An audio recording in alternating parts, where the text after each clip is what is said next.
Fishcraft Live.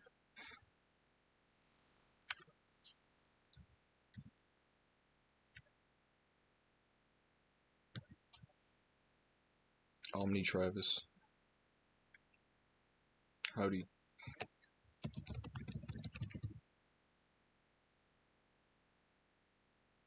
I'm about to crash out.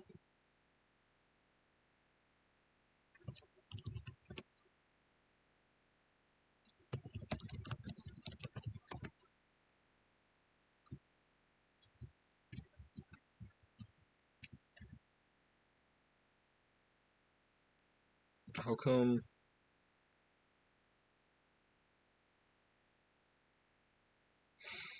Yeah, me too. I'm up there. How come I can't log into Fishcraft, dude?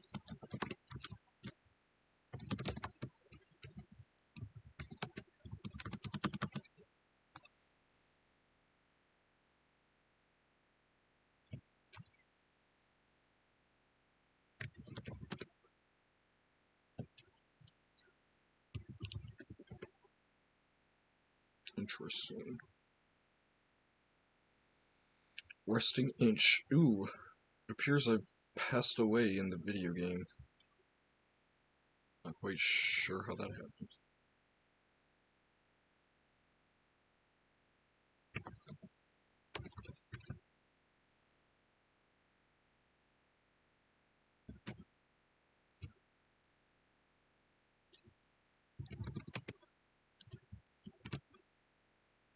Does somebody have, like...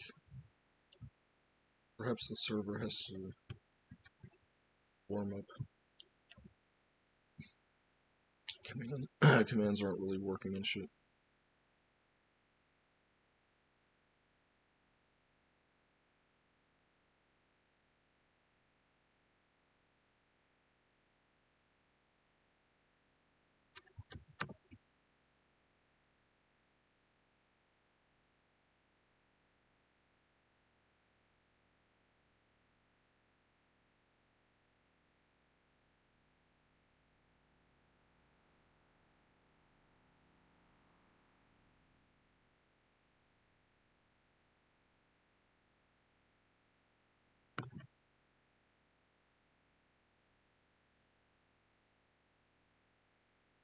Where Abu at?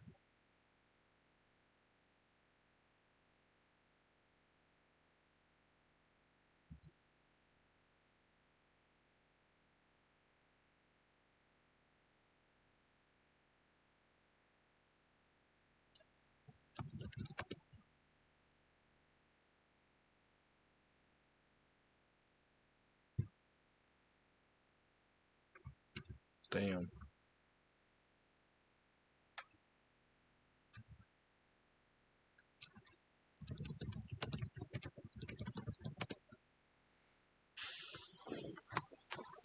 Hmm.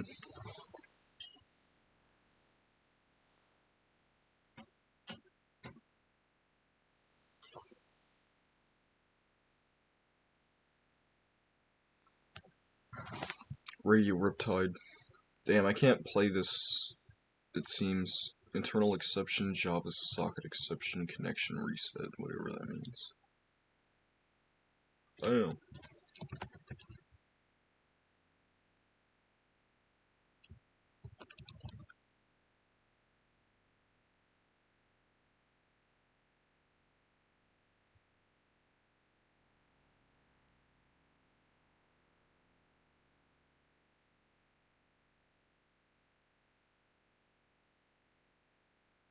Damn, it took 30 seconds for a message to send in the Minecraft chat. What's the... Well, I probably won't be able to check it before I get disconnected, but next time I log on, I'm gonna check the TPS. It's gotta be, like, 1. Holy shit. Damn. It's never taken me 30 seconds to send a message before, I think. And that's real. I'm pretty sure, anyways.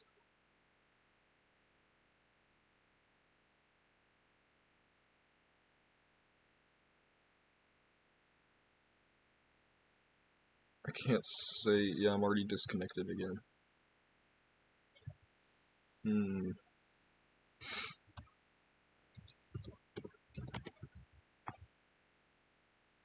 I can do one thing every 30 seconds or so, looks like.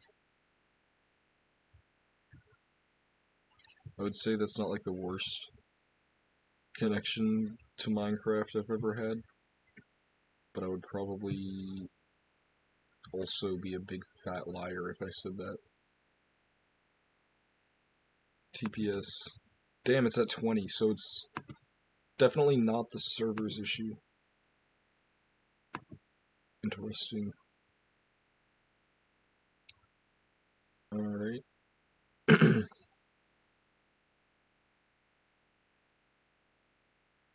What is the name of the audience favorite song that played while the RV stream was down?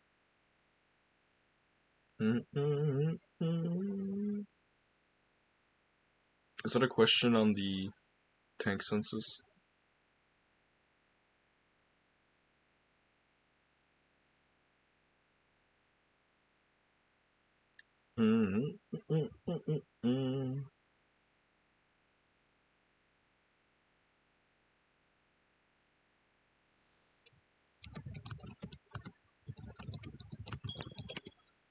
Yes. ID asked in FTL chat but my pass lapsed. Oh nice, I have TTS get off phone can. People who wanna talk.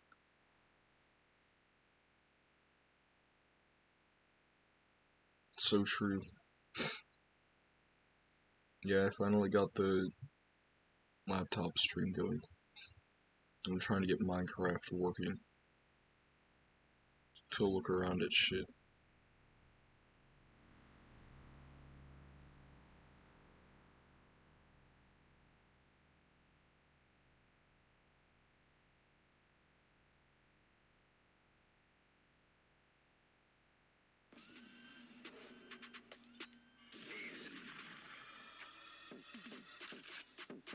Jimmy fucks dogs. Jimmy fucks dogs. Someone in this house has AIDS.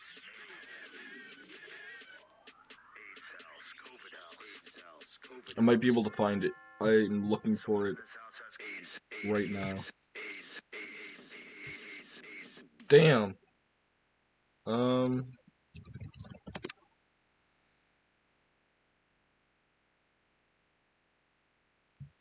Does anybody have like even like a recording?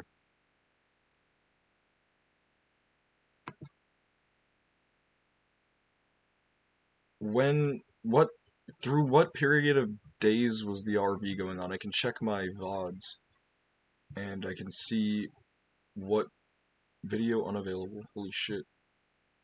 Oh, never mind. Alright.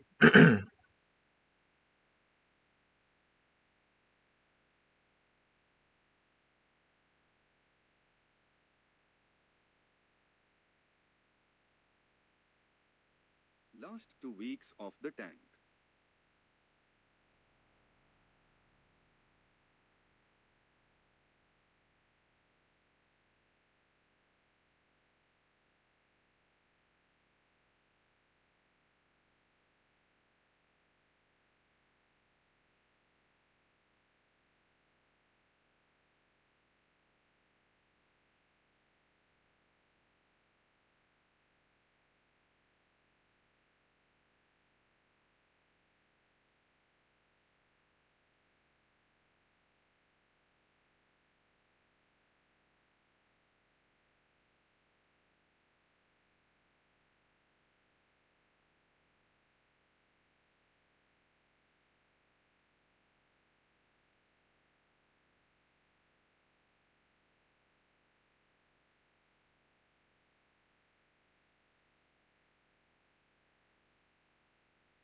Trying to look through, because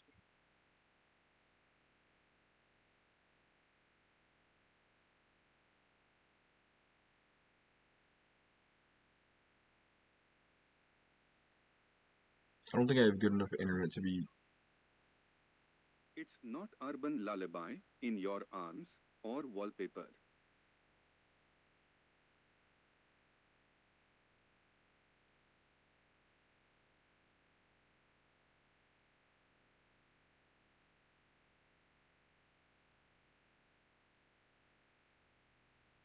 My internet loads like dial-up right now. My download speed is like locked at 1 megabyte per second, so it takes a minute. It doesn't look like whatever song it would be copyrighted me automatically or anything, so it's not like... It might be something that somebody sent them or something. Who the fuck is it?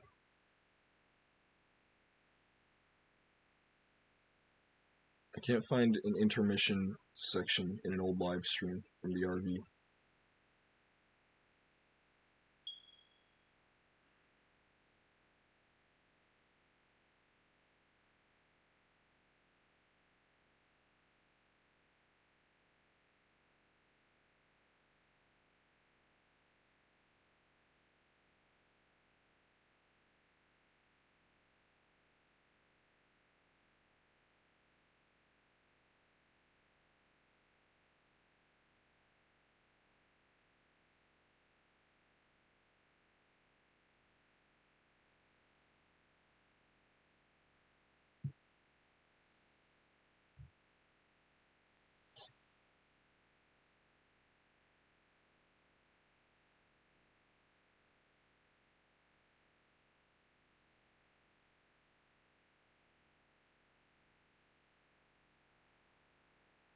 It's kind of impressive that throughout all these hours and hours and hours of Fish Tank, I don't have like one RV intermission. Hello,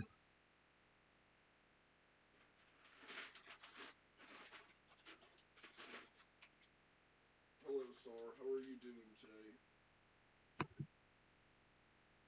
I have the casino one. That's it. Apparently. How did I miss every second of... I don't believe it.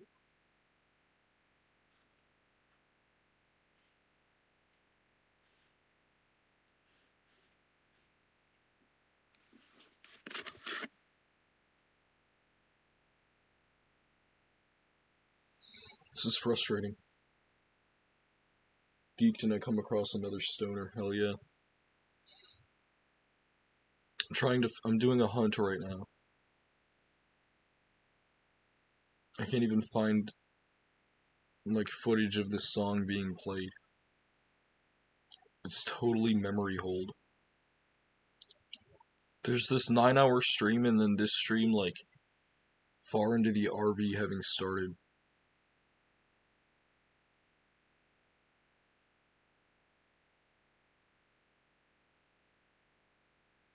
The casino song is in your arms, and that's not it.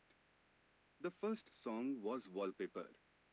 The 2 a.m. rave song is Urban Lullaby, and that's the one that won the audience poll, but it's not accepting it as an answer.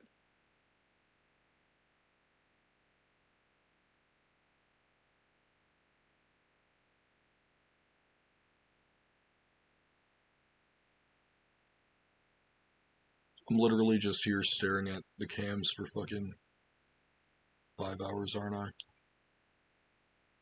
That's hilarious.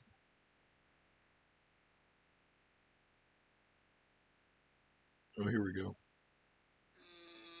Hopped off eventually. 2 hours in, started doing something. Definitely wasn't fucking RV Urban Lullaby, though. Dude, them cutting the show right at the end of it after all we've sat through just cut black for me. Hard to trust the plan.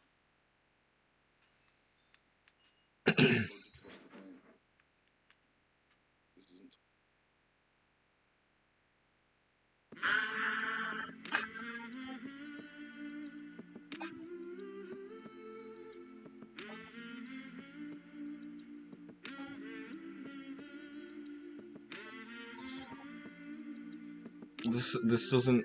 Is it case sensitive?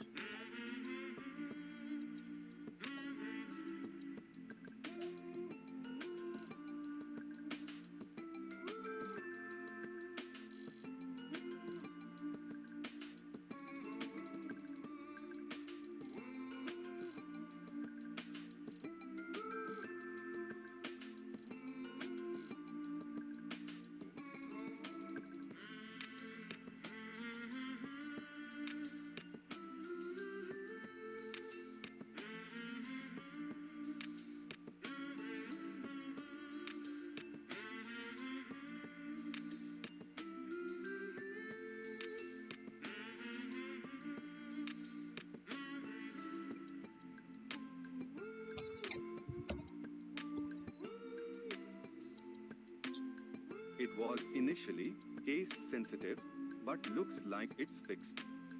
But I've tried different spelling etc.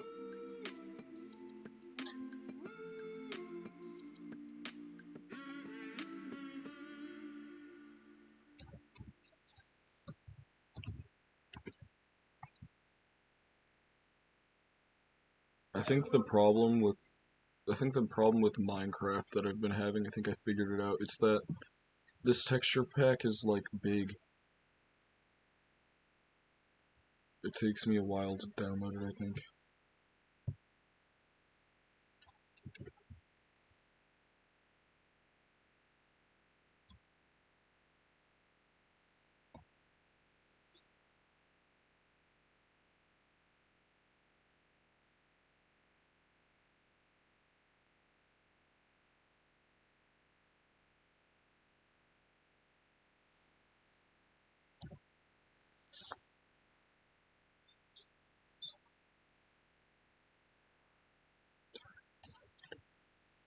It's been over 30 seconds since I tried to send a message. Oh damn, disconnected.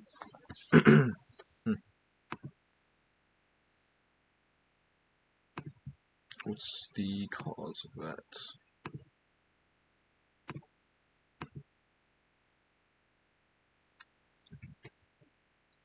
I'm like frozen in place, can't do anything. Anytime I try to move around, I just teleport back to the same place I was in.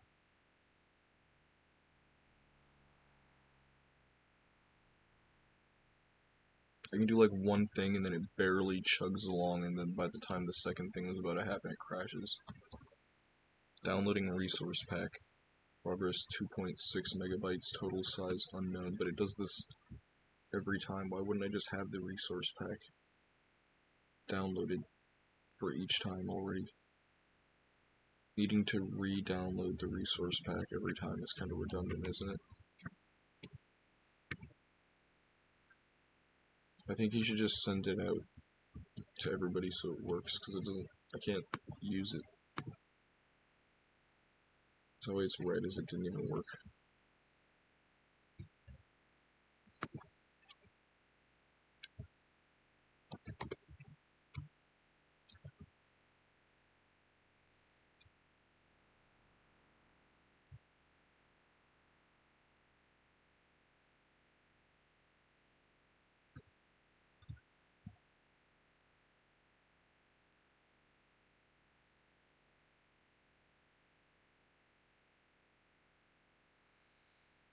Timed out.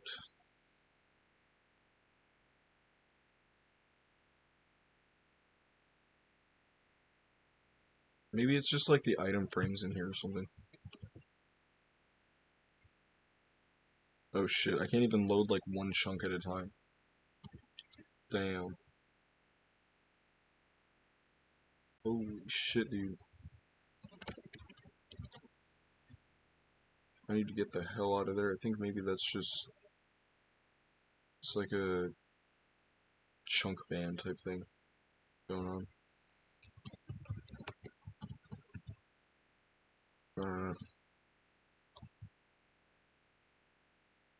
I'm definitely just about to disconnect and teleport way back there now, though. Told you.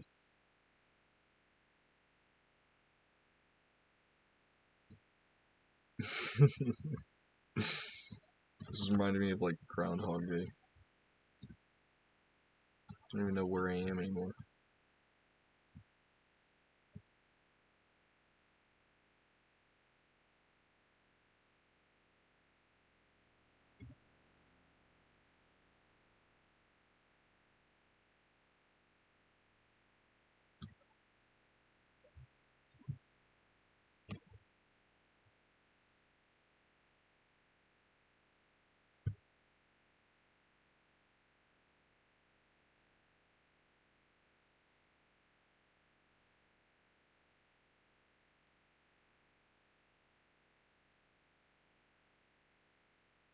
Awesome.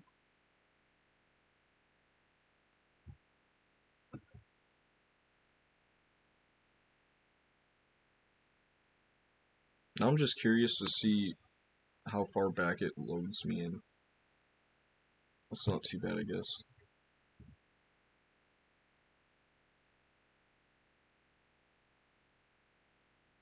I can kind of tour this place like this, I guess. I don't know.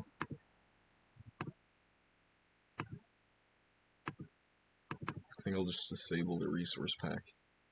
Oh, it's required.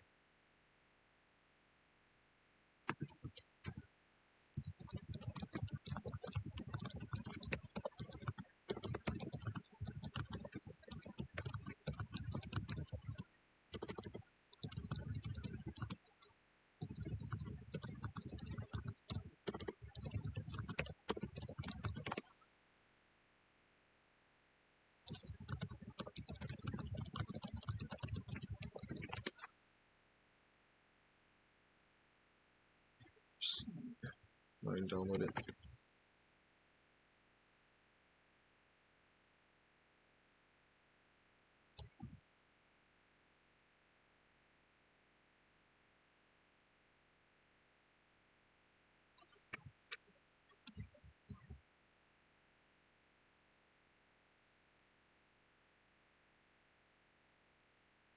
Huh. I time out every time I download the textures, but they're kind of required to join.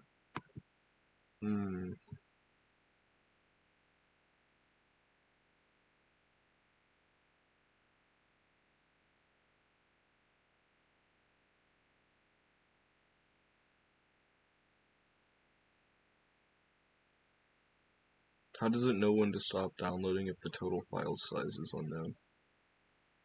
That's probably the problem. It's only like halfway done downloaded. 3.4. I'll probably have to check how much it says next time before the screen pops up. I'm gonna figure this out somehow, dude. I think it's definitely the texture pack. It's gotta be. Because I disconnect, bam. Connection reset, timed out, etc. Wait, 3.4 megabytes.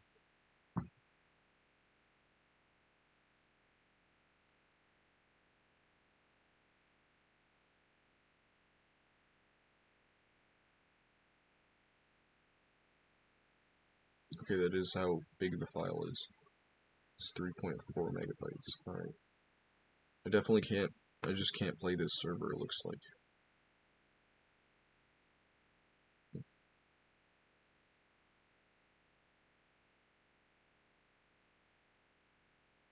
Maybe...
Alright, dude. Oh shit, your season pass? Yeah, I probably wouldn't either, to be honest.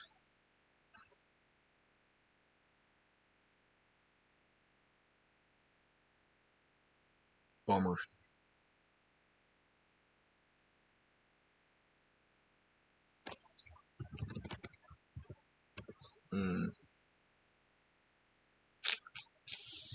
No clue.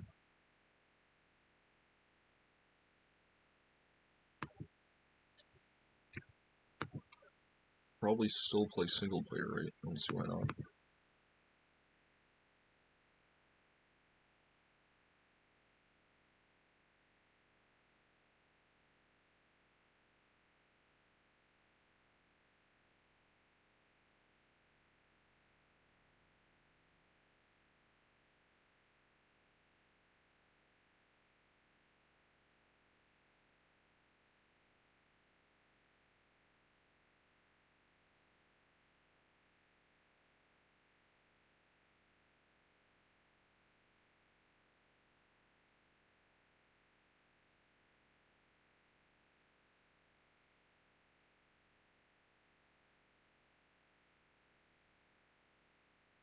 I don't think it's cheating to turn off phantoms, right?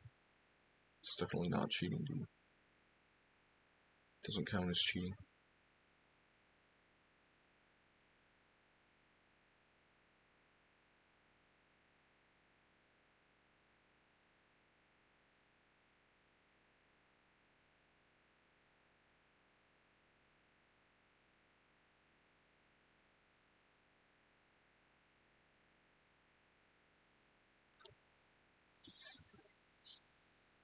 Game over, dude.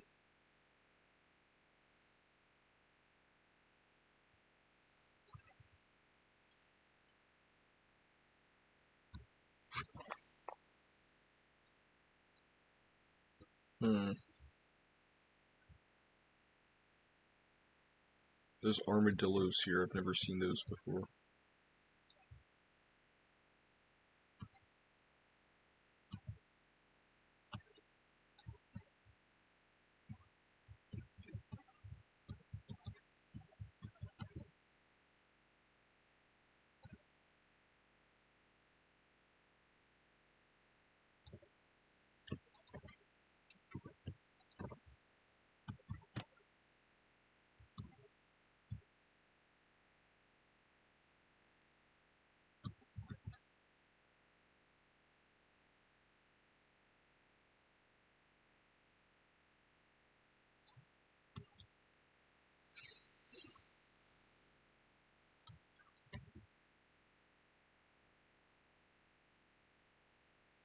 I have to do this now.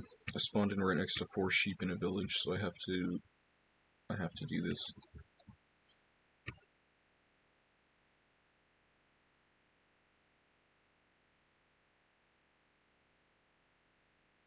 I can already go to the nether pretty much.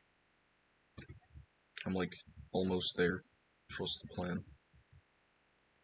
I'm gonna speedrun the game. I just got like the best spawn there is. Where was the 4th one? He's way over there now.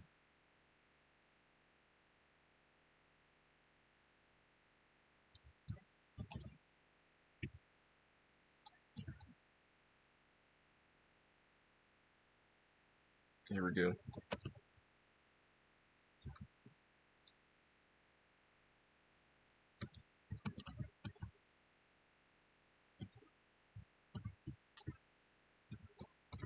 No frickin' way, dude.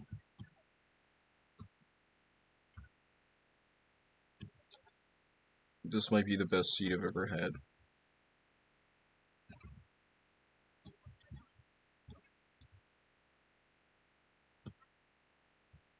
Freaking love seed, dude. Dude, give me your seed, bro. Hey, yo, bro, pause.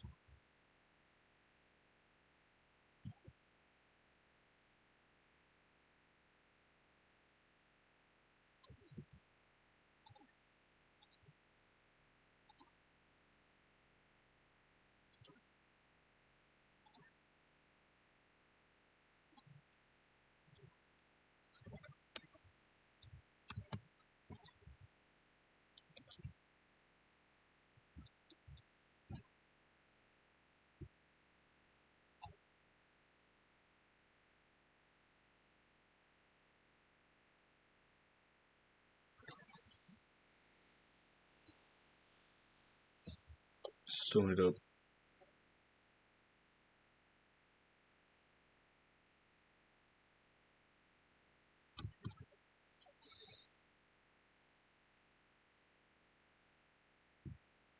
geeked and I come across another stoner is what I say when we're having a public stoning of prostitutes or something.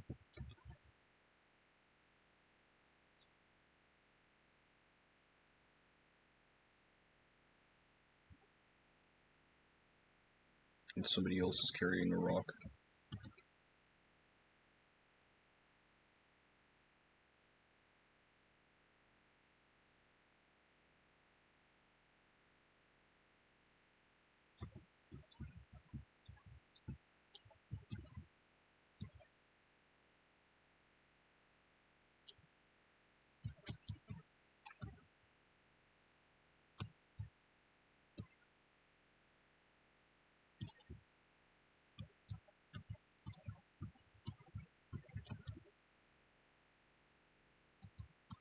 This is basically the speedrun seed, I think. It's got everything you need right there at spawn. Except for the animals, they're not guaranteed every time.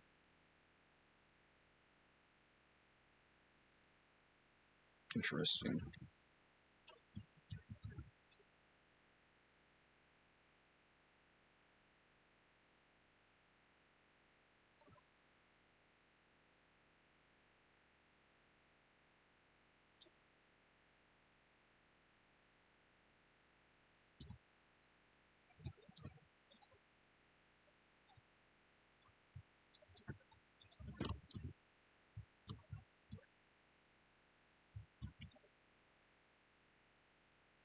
Ooh. Dang, they actually... Cool. No fucking way, dude. I've got instructions. This texture pack gives me instructions, dude. That's awesome. It's so cool. I gotta steal this, I think. I gotta live here forever now, and now I'm kinda screwed. Because I'm never gonna go anywhere or do anything else after I kill this guy. Fuck! Psych. Who must go?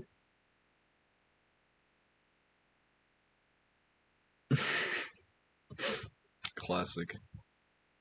Classic, dude.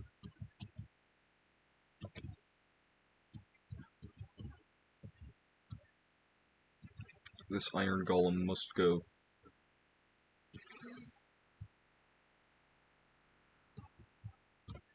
Damn,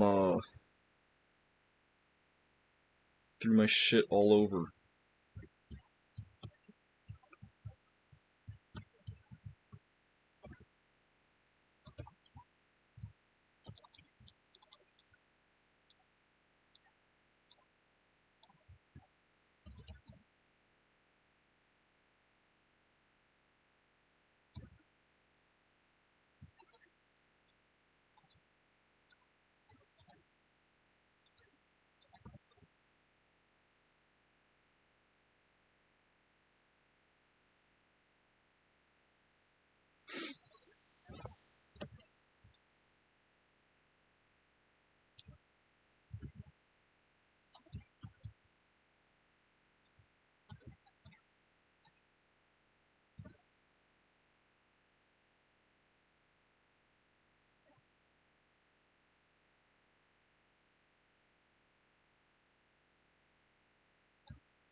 Don't mind if I do.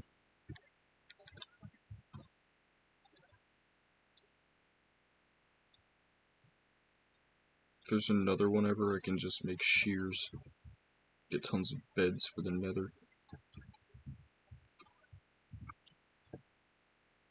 Oh, fuck! That's not what I wanted to even do. I did not want to make an iron pickaxe, dude. Fuck. Fuck, dude. That was not my goal. What did I do that for? I'm so used to playing the other one. Game over, dude. Plus, I could have done this. I could have traded with, like, a farmer. But that would have been... probably would have been too... well, I could have got extra trades from doing that.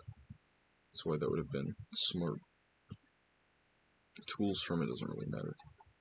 Plus, I would have got XP, I think. I guess I have to go digging into the ground or something like an idiot.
I scuffed it, dude. Scuffed. Scuffed, I say.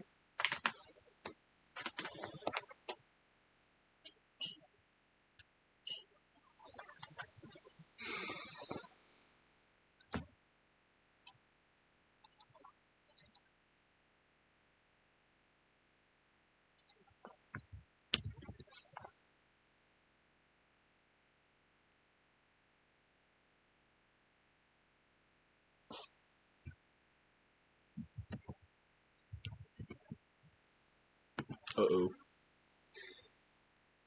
Uh-oh. What does that mean?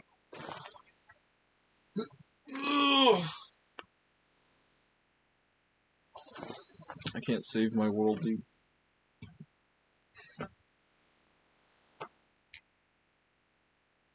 You got to be rizzing me right now. That time I made the whole movie theater laugh.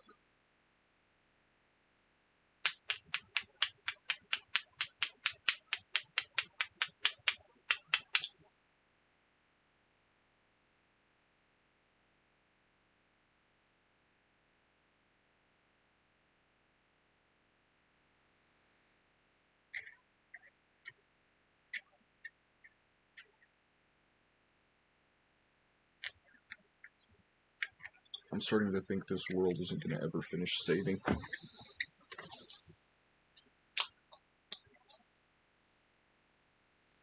I got distracted, dude, I'm sorry.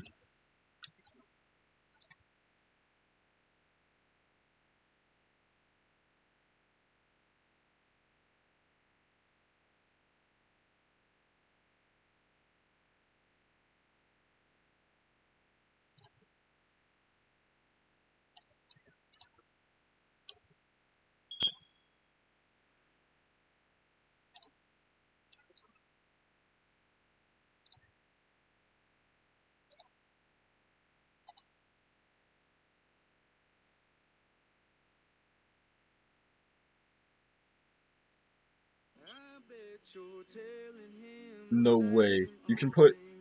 Aw, that's fucking genius, dude. 10-hour long video of a chill song with ads all over it. Brilliant, dude. I'm gonna do one of those.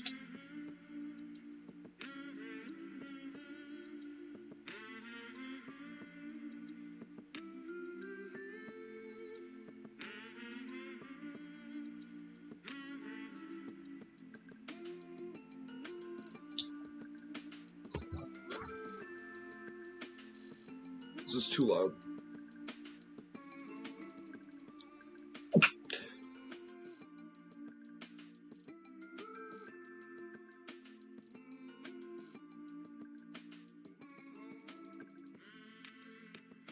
It's good volume.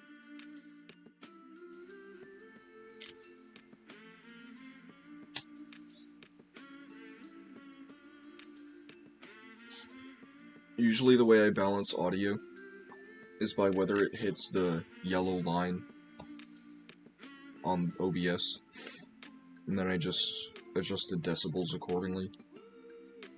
And at first, my audio was so crunchy, it was so perfect where I would say or do anything in like a game and it would just be so fucking like ear rape saturated and shit, and I had a little Majock in the middle of my screen.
As it is, because I'm not very smart yet. So, please don't just spam me with pings all the time. I said that too respectfully. Stop, dude. Don't spam me with pings for crying out loud. You fucking asshole. You fucking piece of shit. Stop fucking spamming me with pings all the time. Seriously. Next person to spam me with pings is a serious fucking jackass. You're seriously starting to piss me off, dude.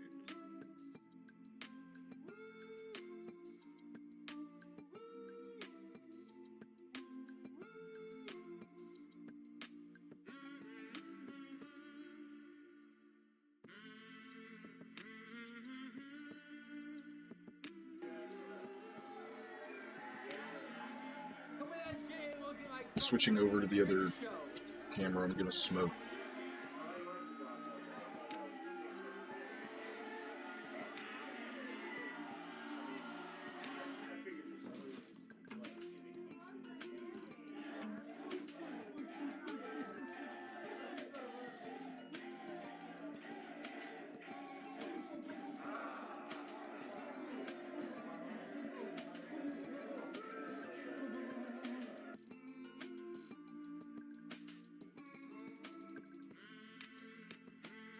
Having a smoke.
whole lot of gang shit.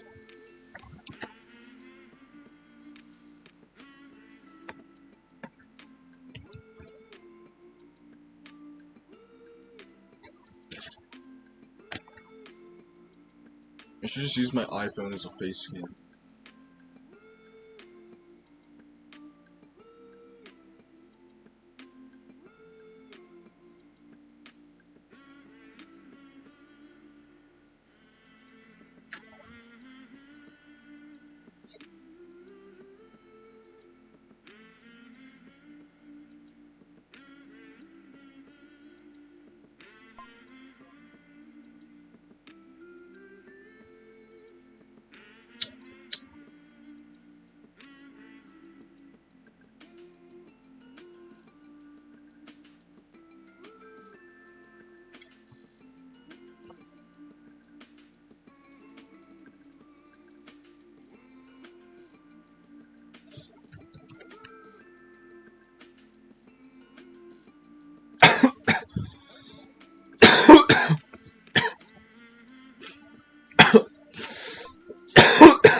Where the fuck my Lexbot DMs at?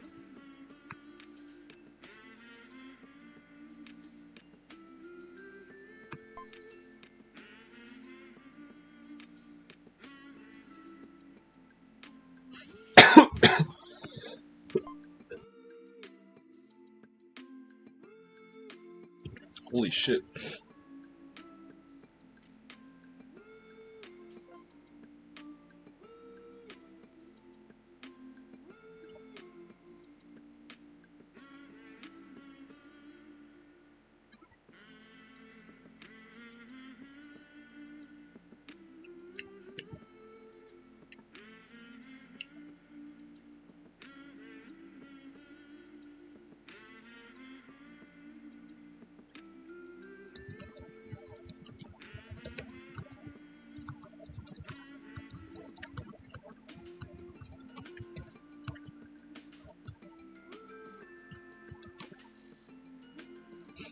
I just spit the mouthwash back in the bottle and reuse it. It's called recycling.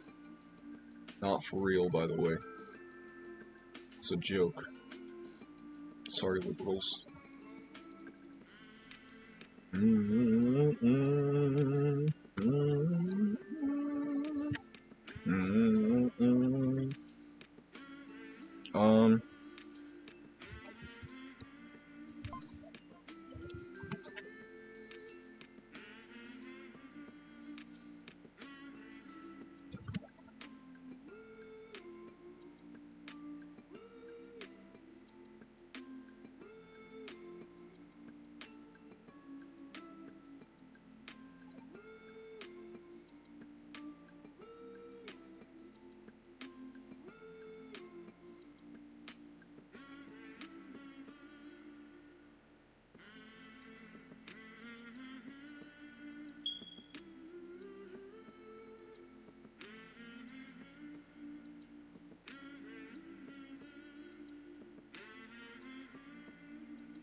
I'm trying to item max right now. I'm trying to trade max.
bubble's right there.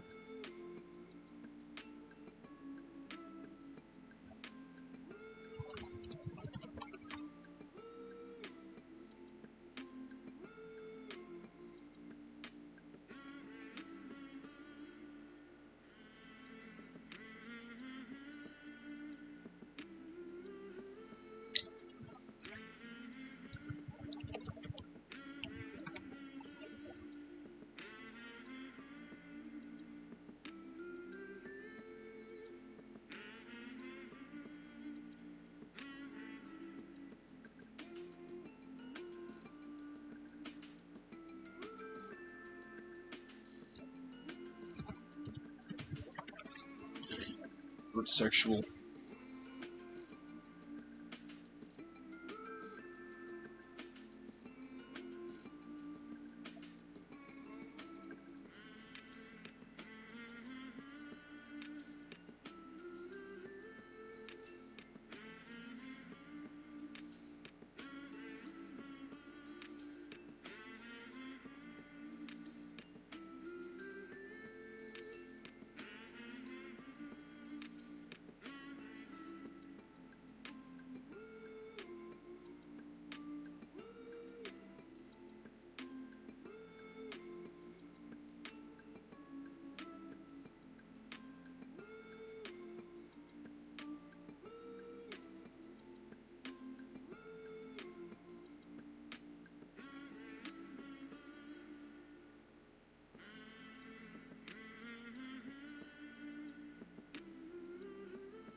I gotta go check the mail, yo. We'll be right back.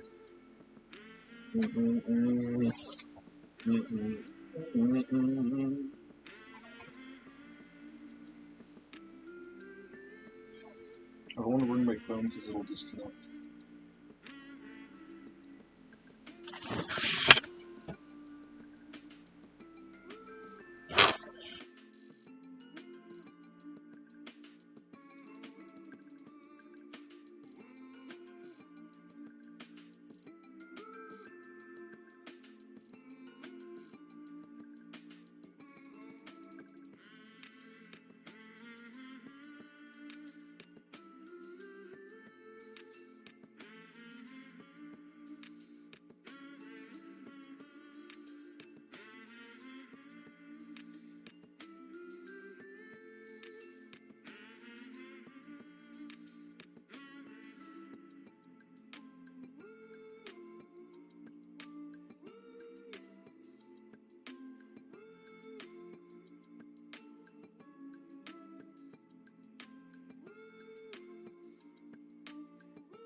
Nada, yo.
Yeah, it's a.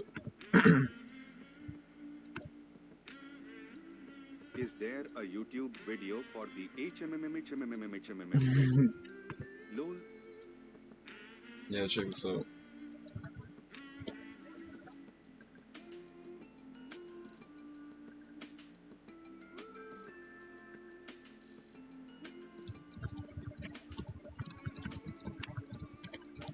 Swag.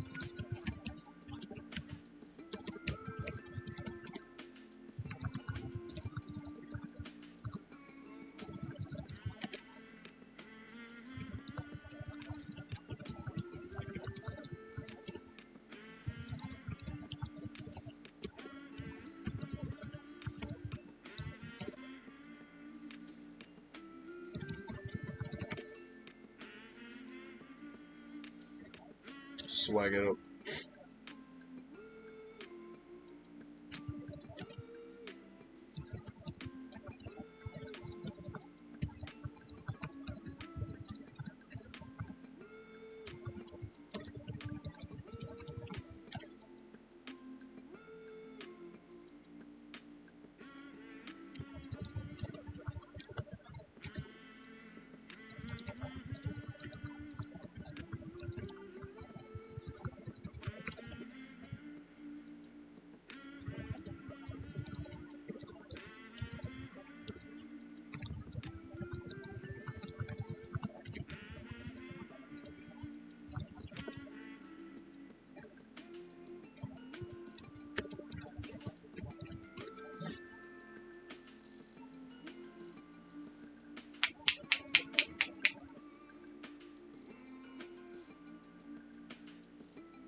Extra inventory slots are nice, yo.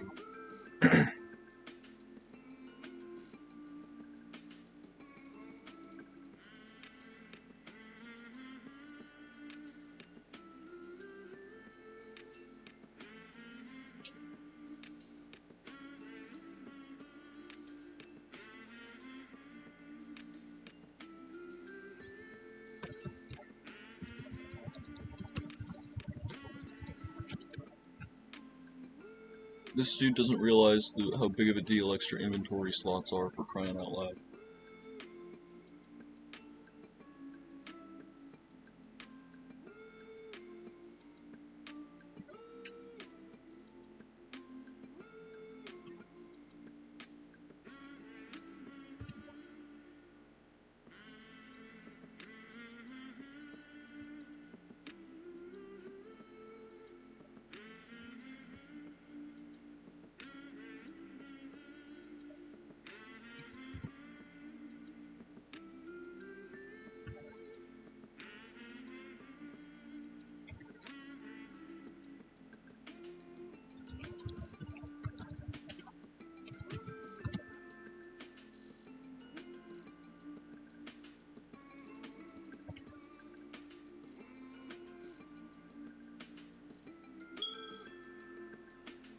Didn't Clips have a few different developers?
I kinda like YouTube, actually.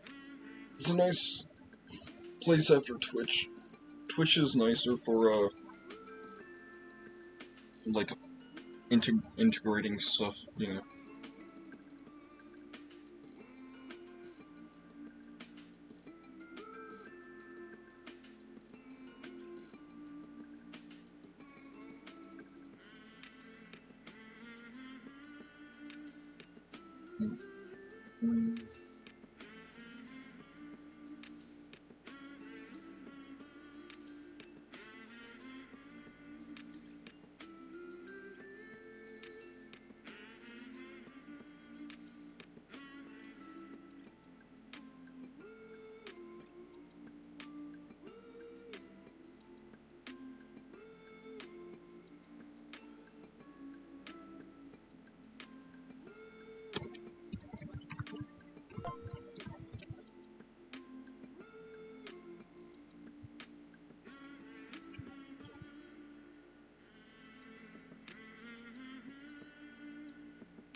Can I craft anything with this? Broken camera.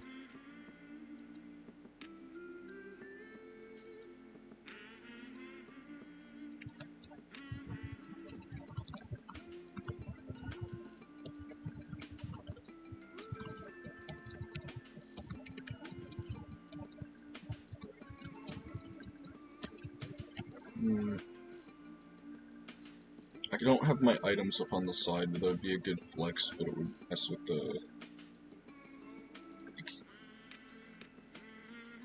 resolution of the video and stuff. I can't really make my window. I could just make my window bigger to do that, but I like being able to see everything else on my desktop.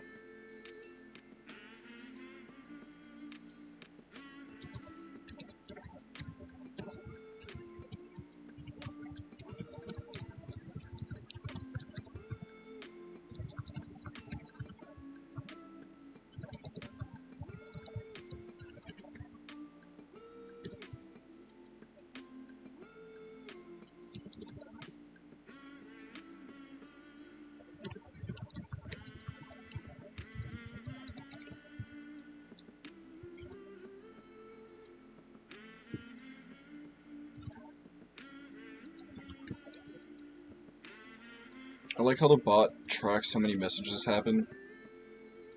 but it doesn't when it's offline, probably. It's a great feature. It's fun.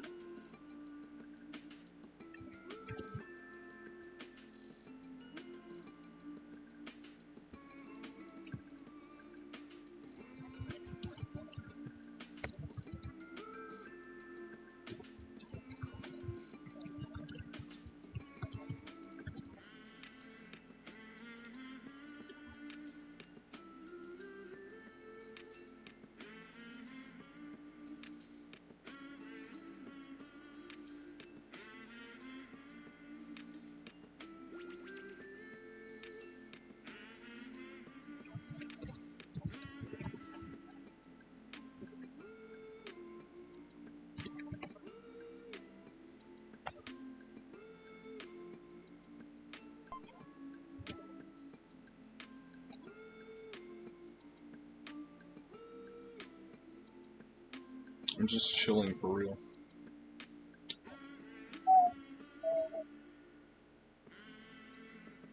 It's kind of toasty out here, TBH.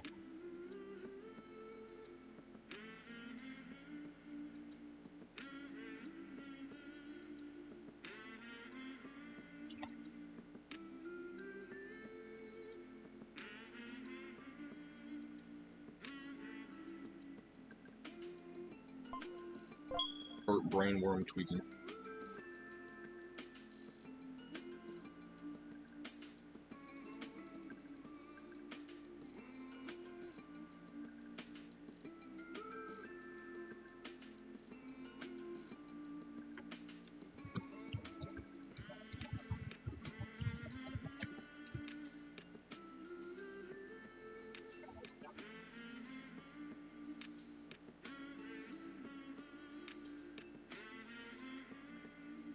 I can't believe there's secretly black people here.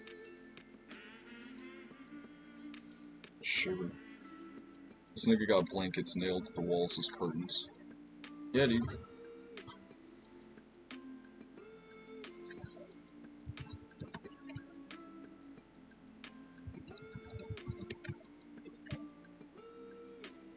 I didn't build this shed, dude.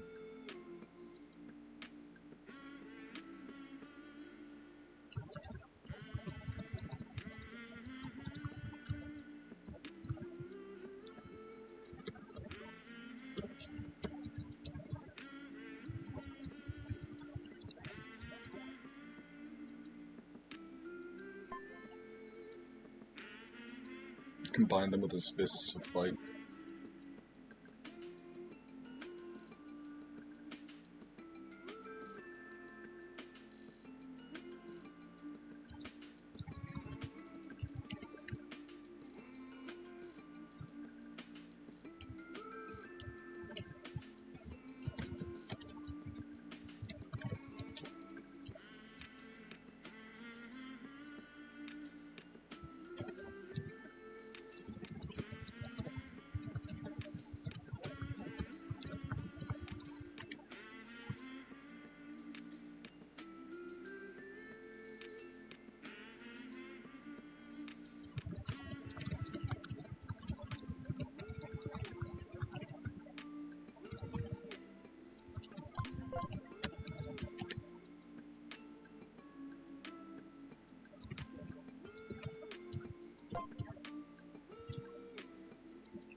Hmm.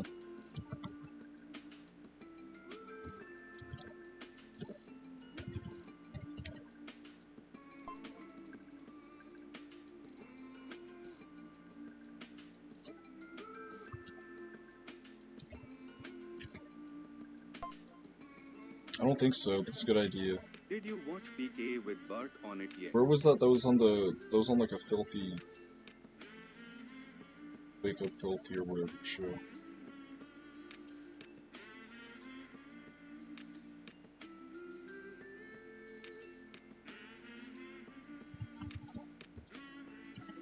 Yeah, acting.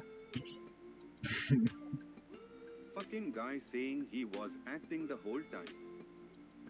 No fucking way, man. Oh, PK clips. Yeah, he was saying that on his Twitter the whole time.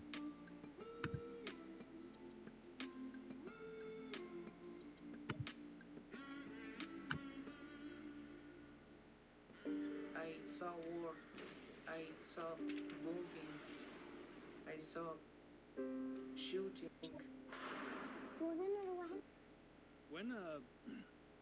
When was kind of the first time it dawned on you that you weren't on a normal reality show? I think when the challenges became really silly, and the TTS became kind of like vulgar and slightly not even like censored like at all. Like it was getting progressively more vulgar as the days went on. The challenges get more wilder, crazier, and nuttier. And the fact that this show doesn't seem to have any consistent logic, rules, or reasoning, it's just random shit happening at random times. I was, what the fuck kind of show is this? I'm like, The and fuck they kind really of said show that is it's just this? nonsense, like it's a shit show, it's just nonsensical bullshit happening. No, yeah. Just for entertainment of the audience. And I was trying to figure out who is the audience that would enjoy something like this? Just random screwball Animal House style bullshit. And then it became clear it was like a predominantly male audience, probably someone that's like who spends a lot of time in front of the computer, not much going on in their regular lives.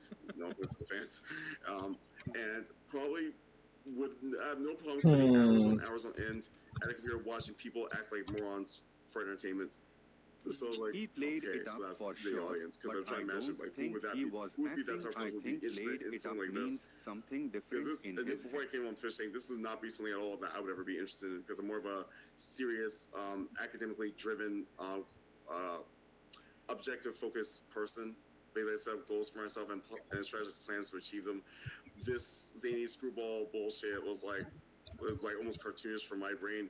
But I realized in order to win in this atmosphere, I gotta like kind of like adopt the mindset of being silly and zany. But I try to do so in a way that maintained like a serious tone. Let's say, oh, this is such fucking nonsense, while playing into it, while trying to keep that serious tone down. Yeah. Yeah. Well, you were putting on like a This was a perfectly timed Bible verse, look at this. method acting for weeks, and that was very, very entertaining. 2 Samuel 24:11. When David rose up in the morning, Yahweh's word came to the prophet There at Gad. the end, was there a moment when David because I know seer that this saying, last have to season, fix it there was a eventually. moment where they made the winner think that they were going to walk away with nothing. Did they do that to you? The ending of the season, where they left him with the Tell the $0 master of the check. house, the teacher says to you, I kind well, of low key as the realized, guest like, room, probably like the I midway may point eat that like Passover with my if I were to disciples. win it, or like whoever the winner was probably not gonna walk away with the full 50 grand, or probably walk away with like nothing except for like fame and notoriety. So I kind of like mentally prepared myself for that possibility, because I started noticing some trends of things that, for example, we had to bet with poker chips initially in the house, and then we just ended up throwing them all away, which didn't amount to anything. I had assumed the fish bucks were all so bullshit. So this is why I didn't really care if I spent like $2 grand of the fish bucks to Where be is the a guest prisoner in the room? yard. It's Where I kind of may like eat the I was like, Passover. I thought the fish buck had no value outside the house, and that we were just fighting for these fish bucks. Just because I was like, oh, look at these fools fighting for monopoly money, idiots. So I was like, so I didn't mind if I just like said, okay, here you go, let me play a prisoner. That's interesting. You were going through all of that, putting on that whole performance, all the while knowing that there was a good chance, or at least the possibility, that you would walk away with nothing except for the fame that you incurred in the weeks that had passed. That's crazy, because I think your competitors had such a completely different mindset. I think they were just trying to take it as long as they could and try to get to the end, and you were almost reveling in being there. And that's what definitely separated you and led you to victory, I think. Yeah.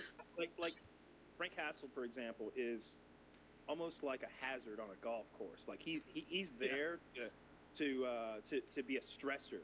The Milan Zanotti is just I gay felt blackmailed. like Just changed his you name again. also became a hazard. How do to the people not contestants. recognize Like, him? He's I feel the like only person you with the made me as blackfish uncomfortable profile at picture times, as Frank on the whole Castle website. and that see too.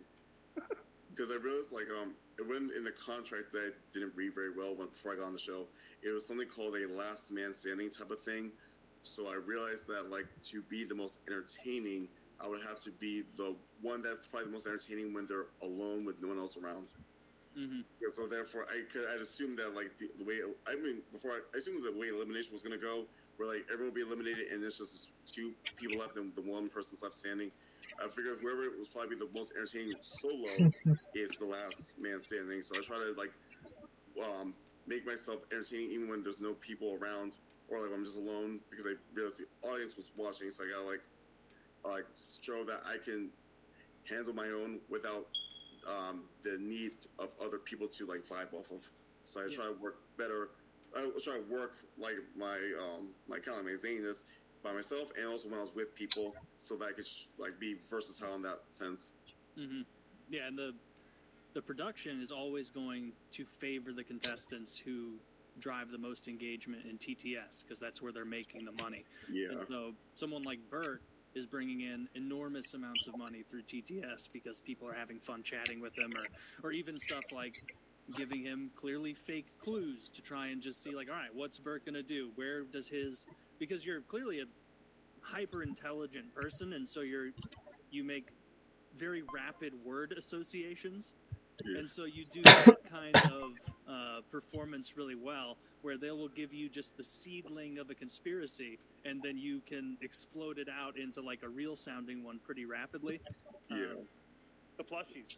Yeah, the plushie. I wanted to ask about the plushies. There was a moment where you were led to believe that there was a prize or maybe a clue inside another contestant's plushie toys. Yeah. Now, before you went into her bedroom and started ripping them to shreds, did you really think that might be a clue in there, or were you like, fuck it, it's not against the rules? It was like, I was like, it's probably bullshit. There's probably nothing in that plushie, but clearly there's something that the TTS/audience wants me to do. So I was like, okay, just do it anyway. Either there's something in it and it could lead to something else, or there's nothing in it and just be entertainment for the audience. So it's just like a win-win that way. Yeah. What was the most actually upsetting emotional moment on the show for you? Like, was it Binks throwing the eggs, or is there something more than that? I'll probably say Binks throwing the eggs is number one, and probably number two would be the cell challenge after I had like stayed up pretty much all night without any rest or any food or very little water, and just sitting in that noxious fumes. I think it was getting to me mentally to where that I actually felt visible. I was actually genuinely upset because I felt like initially during the cell challenge I was trying my hard to entertain the audience, but everyone else was just lying around sleepy, not doing much in the way of being interesting. I felt I was kind of like carrying that whole cell challenge thing alone, and it seems like it was not being appreciated by the other contestants. So when they started fucking with me in a way that it was just annoying and just hurtful, I just like say, fuck this. I'm trying my hardest to be entertaining engagement, like trying to make it more interesting to the audience and for more comfortable for the contestants. It's like not being appreciated. So I was like, I don't give a fuck. I'm just gonna like ride this out until the very end and just not do anything. Yeah, and that was great for the listeners. The cell challenge is something they do on every season of Fish Tank, where they pick generally the smallest bedroom in the house, and they tell everyone to go in there, and the last person to leave wins $5,000 in cash. And they like, I don't know if they did it this season, but like on season 2, they were like, they had like a shit and a piss bucket in the Dude, closet. they're just attacking they you. genuinely couldn't leave. Did they have that? If you don't like it, get me were back. telling us repeatedly at TTS to piss or on the walls or like piss on each other Gay or fuckballs. like shit somewhere like because they said like that would be the great way, the easy way to get someone to leave. I mean, if I wanted to be a dick, Fuck I could this have guy, just gay blown man. the whistle repeatedly when everyone was sleeping when I was awake and woke them the fuck up. But like, I didn't want to be I a dick love that this way because spot, like dude. I didn't want to screw myself over for elimination. Like in case we had to vote against each other, like Sure. I didn't want to be the problematic asshole they won't vote against. So I was trying to like be strategic. How do I have that way, more too. messages than What's Grizzbot? the- Actually, what's the that makes full story sense. on the whistle? That's funny. You're still wearing it, but so why? That's do you hard to always have that achieve, dude. whistle? Holy shit. Yeah, this is generally like this was like for the coach vibe I was going for initially when I came onto what I thought was Famous House because I was trying to like give myself like a character archetype to work Yo, from. this dude's got a So I shit was ton kind of of like the Windows 11 fan. kind of the creepy. That was running all just, night, like, so they were homoerotic pretty much the gym most bro active shit. vibe I was trying to go for. But yeah, then I guess the characters sort of change over time based on like the vibe of the environment and from the TTS and productions, like hinting about how I should behave and act. So it just felt like the original character archetype I had for myself kind of like changed over time. Glad I was able to like adapt and like a chameleon, my spirit animal, like adapt and mold myself to what the audience was looking for, but still being myself in some respect. Yeah. The size of shorts you wear are are you buying like 3 sizes too small? Like these are teeny little shorts. And also, like Kyle and Woody didn't watch the show, so they wouldn't know. Bert brought skin tight pants on the show. He's an exhibitionist, as he says, and you brought like 15 pairs of the exact same pants, right? Yeah. This was because I was trying to establish the character archetype for when I came into the house. Like I was trying to give myself like an iconic, distinctive outfit so that people recognize, so that it becomes like a memorable thing. Because I realized, even before I got onto what I thought was like the last person standing thing, I realized that it had to be memorable by the audience so that it would be like distinctive. So that therefore I made sure to wear like pretty much the same outfit repeatedly, or at least some variation of that outfit, but it would still have some of the iconic things like the whistle, the black shirt, gray pants or gray shorts, and the gray socks and black shoes. Yeah.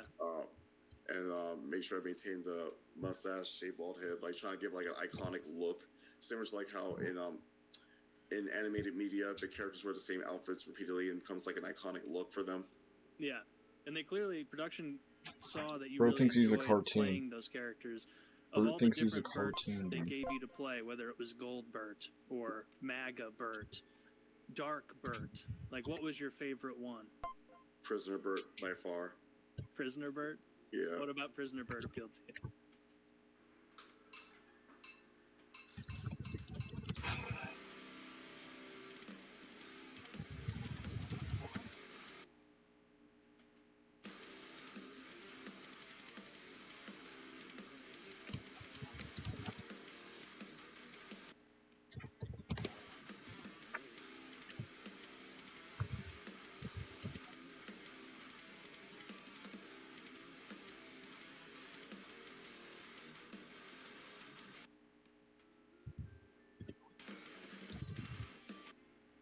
Dude, I love ads.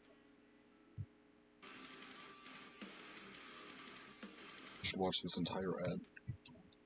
I could be the creepy, intimidating, like almost like predatory type of character in the jailhouse, the jail, like a prison cell, and all the other prisoners like thought like, oh god, get away from this freak, he's so creepy and weird. So I had like fun tormenting prisoner number 3 playfully, you know. Yeah. Just how like I like how he just seemed so Only scared a of me, joke. wanted Only to get away from me, like feeling nervous. I just like make him squirm. It was just so much fun.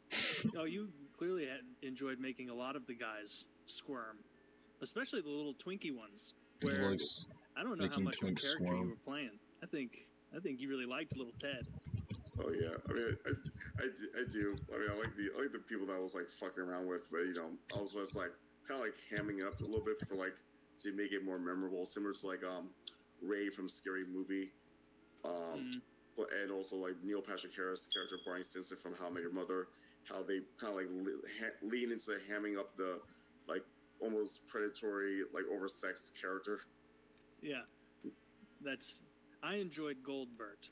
I liked when you painted your entire body gold and wore that gold sash and then went around as can you bring up a picture of Gold Bert, please? I didn't know what Goldbert was. I was like, I wonder what Goldbert means. It's like, you paint yourself entirely gold. Yeah, okay, it's because they said he was going to win and that Gold Bert was his final form, and so once he embraced Gold Bert, that would be the end of the show. But unfortunately, I guess they got kicked out of the house for some extenuating circumstance that they weren't allowed to go into, probably for legal reasons, and so they had to push the ending of the show differently. And so just go ahead and pull that up, Zach, so we can see Goldbert in action. Goldbert. Mr. Zach, if you could pull that up.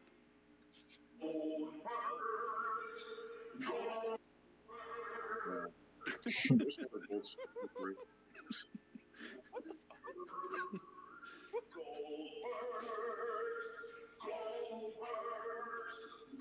Now this is 2 weeks after you've stopped your antipsychotic medication. But And you guys who are audio only, you just missed quite an athletic display. So this is 2 weeks after you Wearing a stopped polo, your with a cowboy hat and antipsychotic sunglasses, and he was medication. armed, and he was putting on he was showing off his combat skills. It was impressive. What was the audio there? That sort of theme song that was reminiscent of like an '80s cartoon show. That was like He-Man or She-Ra. You can type in for the TTS. You can pick between like 24 different voices, and so they probably picked like epic opera guy and typed in like Goldberg over and over. Oh, that's cool. And so it was very, very fun.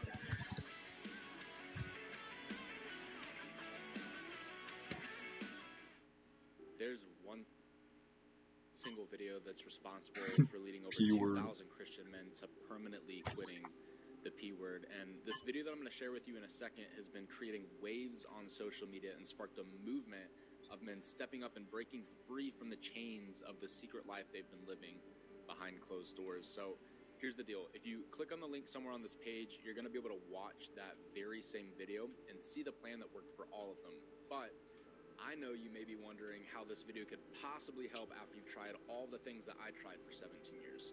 Resisting temptation by increasing your willpower, praying, going to church and reading your Bible more, installing internet filters on all of your devices, getting accountability software, counseling, therapy, programs, retreats, Bible studies, that all led to a place of lost hope because nothing worked. So here's the key difference. None of those things worked because they were all focused on helping you resist your urges for the P word. Now you're probably thinking, Mason, what are you talking about? See, the P word isn't even your real problem. These controlling urges that you feel to medicate, sedate, and distract yourself with pleasure are actually just symptoms created by a real, deeper root problem.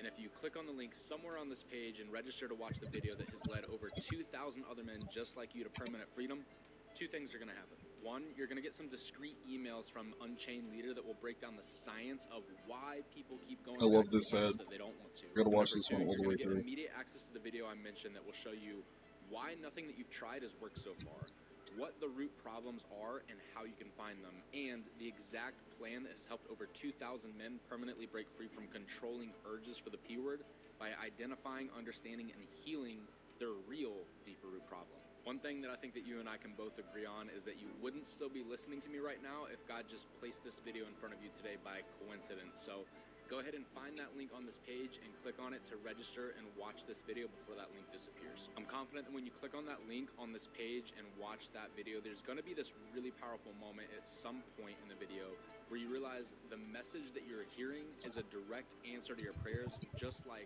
all of these people. At the age of 10, I was exposed to pornography.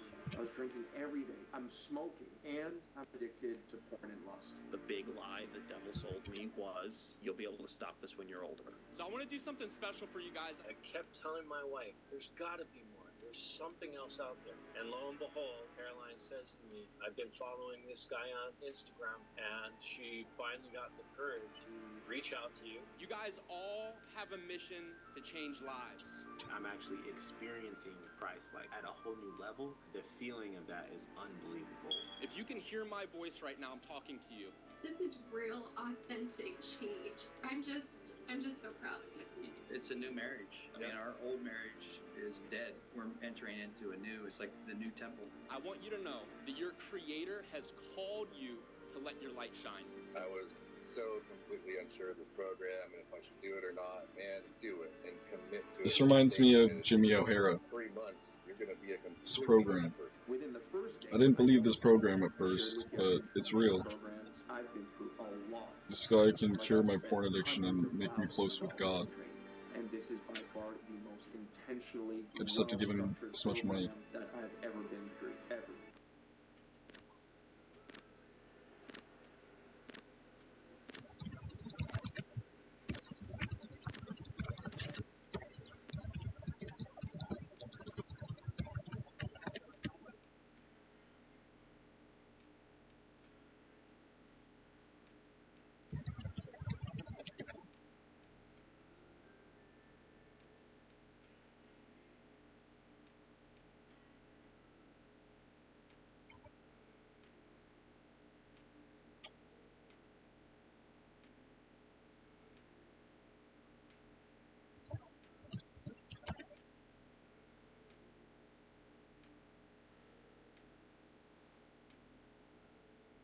Mm.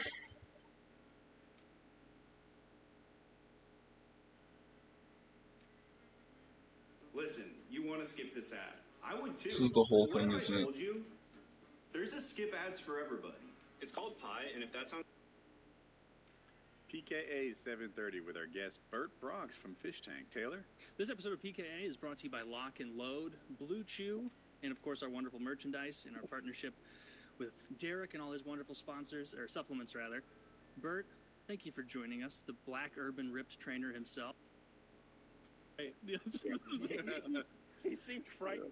Yeah, and you would call him your little baby boy, and that Little baby that bro. was the funniest. You would call him my little. You'd go over to Ted and be like, my little baby boy, and this kid is so uncomfortable. It was great, but Frank, I think the first night that Frank was in there, and this is what made me think you might have true feelings for Frank, is that while he was sleeping, you snuck into his sleeping quarters, and then you gave his shoes a sniff. Yeah. Kind of played with those for a while. Yeah. Right, is that something you're into, just foot stuff as a whole, not just Frank's feet?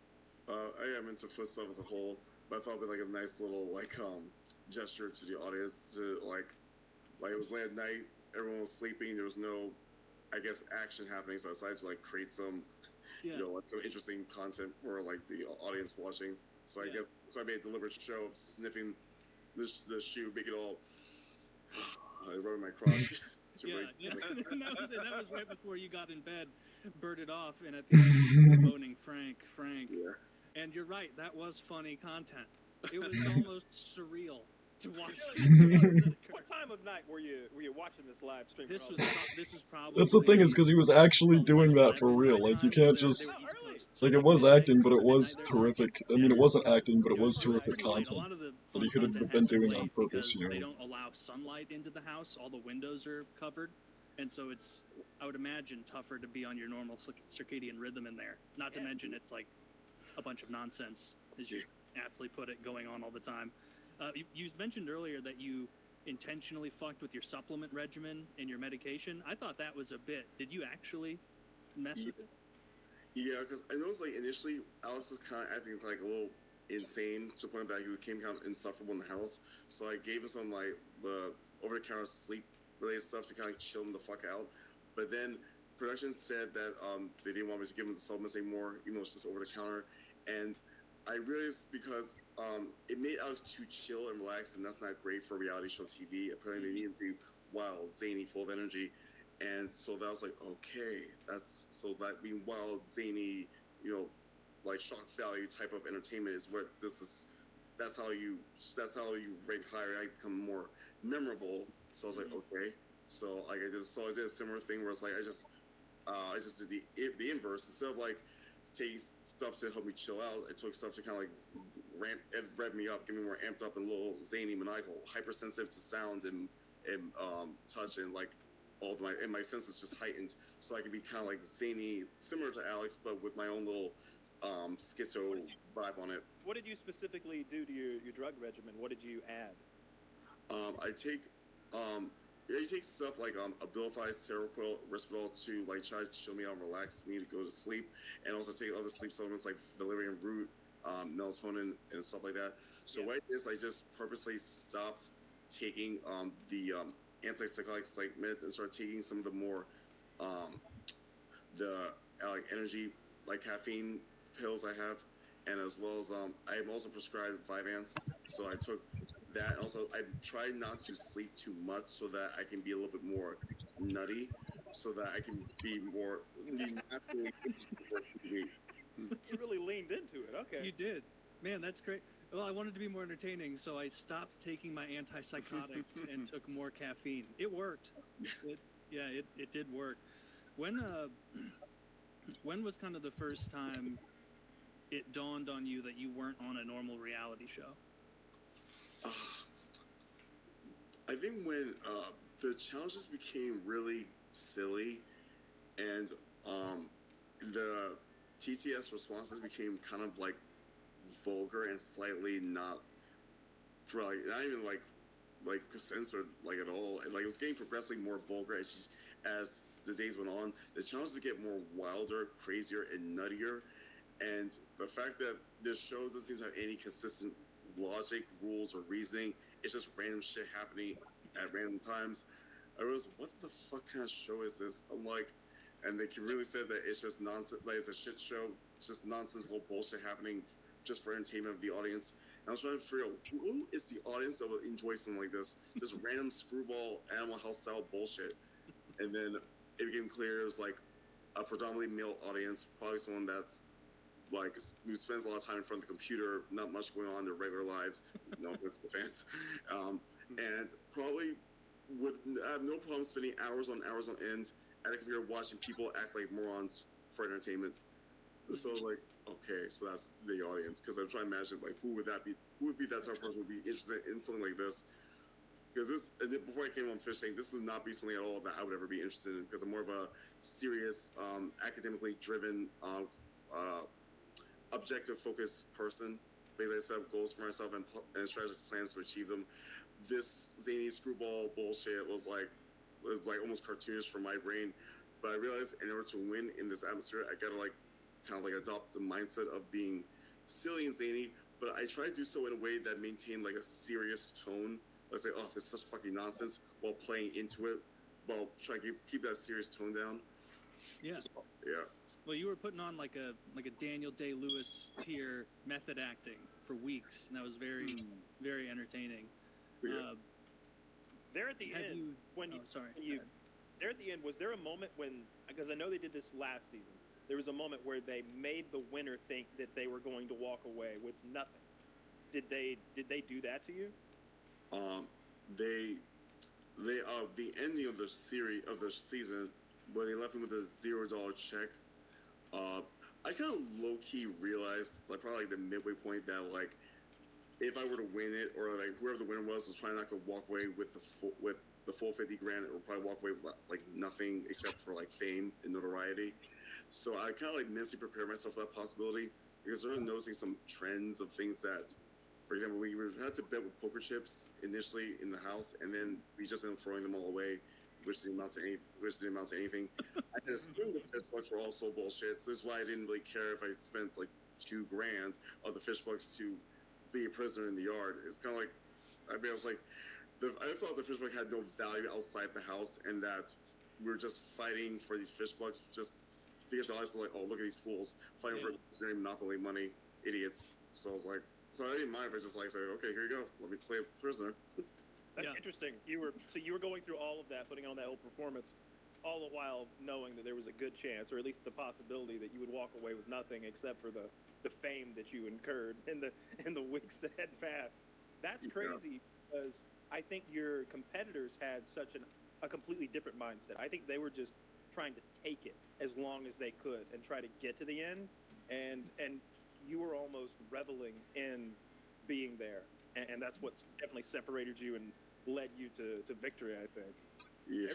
Like Frank Hassel, for example, is almost like a hazard on a golf course. Like he's there to be a stressor, and I felt like you also became a hazard to the contestants. Like I feel like you made them as uncomfortable at times as Frank Hassel was, and that see too.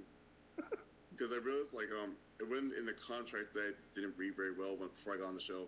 It was something called a last man standing type of thing. So I realized that, like, to be the most entertaining, I would have to be the one that's probably the most entertaining when they're alone with no one else around. Mm-hmm. Yeah, so therefore, I'd assumed that, like, the way, I assumed the way elimination was going to go, where, like, everyone would be eliminated and there's just 2 people left and the one person's left standing. I figured whoever was probably the most entertaining solo is the last man standing. So I try to like make myself entertaining even when there's no people around, or like I'm just alone, because I realized the audience was watching. So I gotta like show that I can handle my own without the need of other people to like vibe off of. So I try to work better. I try to work like my kind of my zaniness by myself, and also when I was with people, so that I could like be versatile in that sense. Mm-hmm. Yeah, and the production is always going to favor the contestants who drive the most engagement in TTS, because that's where they're making the money. Yeah. And so someone like Bert is bringing in enormous amounts of money through TTS because people are having fun chatting with him, or even stuff like giving him clearly fake clues to try and just see, like, all right, what's Bert gonna do? Where does his, because you're clearly a hyper intelligent person, and so you make very rapid word associations. Yeah. And so you do that kind of performance really well, where they will give you just the seedling of a conspiracy, and then you can explode it out into like a real sounding one pretty rapidly. Yeah. The plushies. Yeah, the I wanted to ask about the plushies. There was a moment where you were led to believe that there was a prize or maybe a clue inside another contestant's plushie toys. Yeah. Now, before you went into her bedroom and started ripping them to shreds, did you really think that there might be a clue in there, or were you like, fuck it, it's not against the rules? It was like, I was like, it's probably bullshit. There's probably nothing in that plushie, but clearly there's something that the TTS/audience wants me to do. So I was like, okay, just do it anyway. Either there's something in it and it could lead to something else, or there's nothing in it and just be entertainment for the audience. It's just like a win-win that way. Yeah. What was the most actually upsetting emotional moment on the show for you? Like, was it Binks throwing the eggs, or is there something more than that? I'll probably say Binks throwing the eggs is number one, and probably number two would be the cell challenge after I had like stayed up pretty much all night without any rest or any food or very little water, and just sitting in that noxious fumes. I think it was getting to me mentally to where that I actually felt visibly. I was actually genuinely upset because I felt like initially during the cell challenge I was trying my hard to entertain the audience, where everyone else was just lying around sleepy, not doing much in the way of being interesting. I felt I was kind of like carrying that whole cell challenge thing alone, and it seems like it was not being appreciated by the other contestants. So when they started fucking with me in a way that it was just annoying and just hurtful, I just like say, fuck this. I'm trying my hardest to be entertaining engagement, like trying to make it more interesting to the audience and for more comfortable for the contestants. It's like not be appreciated. So I was like, I don't give a fuck. I'm just gonna like ride this out until the very end and just not do anything. Yeah, and that was great for the listeners. The cell challenge is something they do on every season of Fish Tank, where they pick generally the smallest bedroom in the house, and they tell everyone to go in there, and the last person to leave wins $5,000 in cash. And they like, I don't know if they did it this season, but like on season 2, they were like, they had like a shit and a piss bucket in the closet. Like they genuinely couldn't leave. Did they have that on this one? They were telling us repeatedly, TTS, to piss or on the walls or like piss on each other or like shit somewhere, like, because they said like that would be the easy way to get someone to leave. I mean, if I wanted to be a dick, I could have just blown my whistle repeatedly while everyone was sleeping when I was awake and woke them the fuck up. But like, I didn't want to be a dick that way because like I didn't want to screw myself over for elimination. Like in case we had to vote against each other, like I didn't want to be the problematic asshole they won't vote against. So I was trying to like be strategic that way too. What's the full story on the whistle? That's funny. You're still wearing it, but so why you always have that whistle? Yeah, this is generally like, this was like for the coach vibe I was going for initially when I came onto what I thought was Famous House, because I was trying to like give myself like a character archetype to work from. So I was kind of like the creepy, like homoerotic gym bro type of vibe I was trying to go for. But yeah, then I guess the character sort of change over time based on like the vibe of the environments and from the TTS and productions, like hinting of how I should behave and too much weed. So it just Let me like finish this the original cigarette. character archetype I had Another for myself coffee. kind of like changed over Think time. more. And glad I was able to like adapt and like a chameleon, my spirit animal, like adapt and mold myself to what the audience was looking for, but still being myself in some respect. Yeah. So I know also you have been involved, or maybe, I don't know how long, in sex work and pornography. How did that start? I guess what was your family's response to it? Because I know you have a conservative family. Yeah. Ghana. Well, so how'd that begin? I think that started because I'm for pretty much my entire life I was like the serious, academically driven, smart guy who got good grades, did volunteer work, was president of lots of clubs and activities, and I was like the #1 valedictorian style type of dude. And it's like that was all I was, just the hard worker, the intellectual guy, and it's like I didn't want that to be the only interesting thing about me. So I guess I pulled like a 180 and like just put the academic stuff behind and just drove into like full like physical activities, sex work, to like kind of like have myself do something different from just book learning for like I've been doing my whole fucking life. Mm-hmm. And how long ago did you start that? You were valedictorian? Oh, I was the male valedictorian of Essex County College, where I got my associates in accounting, and I was one of the top students at Rutgers University, with lots of scholarships and honors and awards I won during my time there. Accounting is fucking badass. What degrees do you have? I have an associate's degree in accounting, a bachelor's degree in applied mathematics and economics with a minor in business administration, a master's degree in data science, and 30 credits of math education from Teachers College, Columbia University. Damn. Okay. Yeah, he's a bright guy. What was a super funny moment about your data science is one of the other contestants was doing that thing where they try and pump up their own job. And it was this girl, I think the second place girl, Binks. She said like what she was doing was what it seemed to be was like data entry, but she said like in front of Bert, you know, who was asking like, what do you do? She's like, oh, I do like data science. And without missing a beat, Bert is like, awesome. I have my master's in data science. What do you do? Like, tell me about it. I'm interested. And she like couldn't answer anything at all because she wasn't doing data science. Yeah. I thought maybe I misheard. I thought she said data science, but I guess she was saying data entry. But I guess you confirmed that she was saying data science. Yeah, she was trying to big league it, and then you slapped her back down. That was entertaining. That's what the whole TTS thing's so weird, because I know data science and I know, so therefore I know AI, and I've used AI like ChatGPT and several other platforms. So the TTS response, I was trying to figure out what methodology was it using to compute its responses. Where is it getting its information from? That's what I kept asking so many questions, trying to wonder like how does it work, because there was no instruction manual to what I thought was the AI. And I was trying to figure it out because I'd never seen or heard anything like this before. So I just was really fascinated by it. I guess that's why it was somewhat strangely addicting talking to the TTS, because I was trying to figure out how it worked, and then it revealed it's just the audience fucking with us. I was like, oh, fuck me. Did you work in data science or just education? I got my master's in data science. I did like a brief internship, but I never actually like worked a full-blown job in data science. It was one of those things where like I wanted to get a master's degree, and data science was like the thing to get, like the hot new career at the time, and I chose it because also I like statistics and computer programming, so it was like a nice little mixture of both. That's cool. My friend works in data science. Makes like $450 a year. Like it's really. I think you should get some coffee. Yeah. From like a store. So how many years ago did you first explore the porn thing? I believe it was, I did some like, I think some like videos, I think in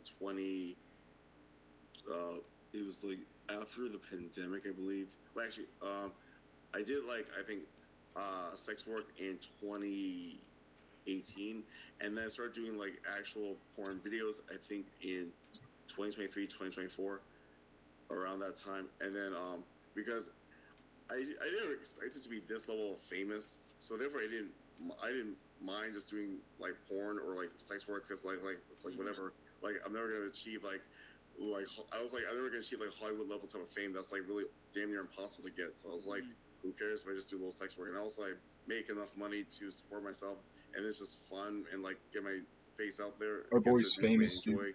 For the attention, because I guess I'm a bit of like a exhibitionist. I like being seen and like talked about by people, even if positive or negative. I just like to be seen. Because you did sex work. You did it off camera too. Yeah, like with guys, like people who like would want to like a black guy to hook up like for interracial type shit. That's really a common thing for them. Like guys reach out to me. So how do they find you?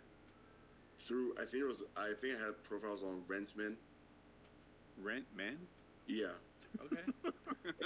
Something called Mint Boys. What was the other one called? Mint Boys.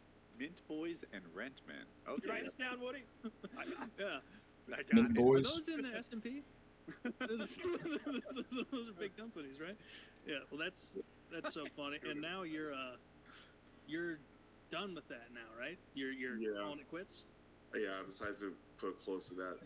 Now that I realized the audience I have and the potential I can make in terms of like engagement, popularity, appearances, meet and greets, writing my novels, and content creation, streaming. Like I realize I have like so much potential to really get myself out there, increase my popularity even further, generate far more income that I could possibly generate from doing all the other avenues I was doing. So I think I'm gonna go into full force.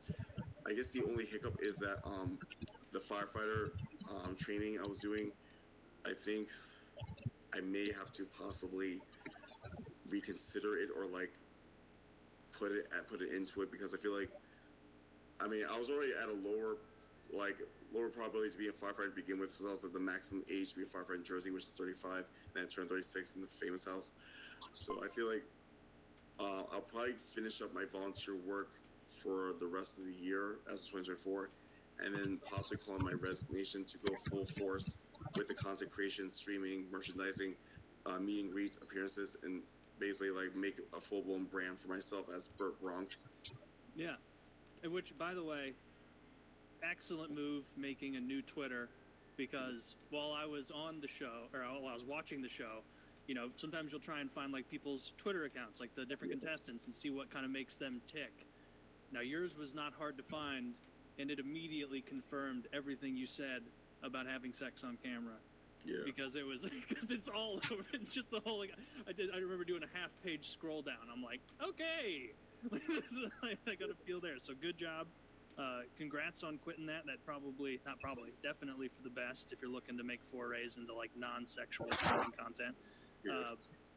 For the Mensa thing, when did you join and kind of realize like, all right, I'm really fucking smart. Let's see how smart I am. When I was in college, Rutgers, I saw that there was like a scholarship for people who were in Mensa. And I was like, huh, interesting. I wonder if I could apply for a scholarship. Then I researched and said you have to be a member of Mensa.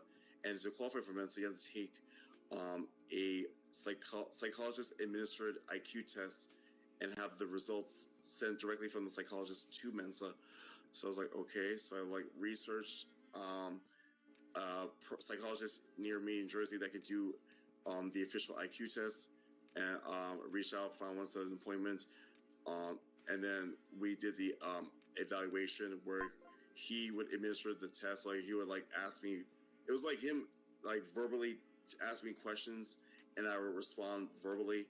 Or sometimes there were like things where it's like I have to like match something from like I think a picture book or something, where like a pattern, like this is a pattern, what's the next pattern? This one I'll like choose between A, B, C, D, or E. So I just, and then it was like kind of like a time thing, I think. And also like I think there was like memorizing like a sequence of numbers and repeating it back. So like I didn't remember the full blown IQ test details because it was like 10 years ago. I was 26 at the time. But then I apparently scored really high to like I think almost perfect on each one, where the IQ was computed to 160. Well, is an estimated IQ of 160, which may or may not be 100% accurate.